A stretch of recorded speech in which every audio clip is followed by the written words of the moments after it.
আজি আমি চুতীয়া যুৱ সন্মিলন অসম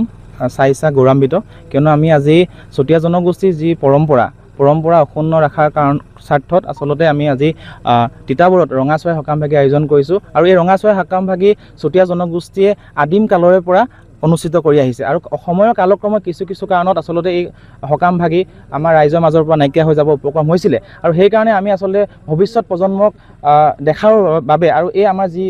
পৰম্পৰা অক্ষুণ্ণ ৰখাৰ স্বাৰ্থত আমি আজি তিতাবৰ জিলা সমিতিয়ে চাইছা তিতাবৰ জিলা সমিতিয়ে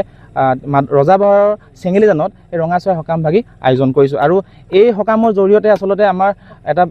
ধৰ্মীয় পৰম্পৰা এটা বিশ্বাস আছে যে যদি কোনোবা ব্যক্তি আমাৰ চুতীয়া জনগোষ্ঠীয় ব্যক্তি যদি কোনোবা নৰিয়াত পৰি থাকে বা তেওঁ যদি গা অসুখ হৈ থাকে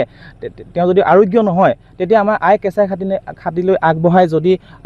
কোনোবা এখন পথাৰৰ কাষত বা গছৰ তলত বা নদীৰ কাষত যদি আপোনাৰ এটা ৰঙা চৰাই আগবঢ়ায় আৰু সান্দহগুৰি যদি এক ভোগ প্ৰদান কৰে তেতিয়া কিন্তু আমাৰ জনগোষ্ঠীয় যিজন ব্যক্তি বা যিটো পৰিয়াল ৰোগাক্ৰান্ত হৈ থাকে তেওঁলোক কিন্তু আপোনাৰ ৰোগমুক্ত হোৱাৰ এটা লোকবিশ্বাস আছে। যিকোনো খবৰৰ বাবে যোগাযোগ কৰক আমাৰ এই নম্বৰত 9181 307 221।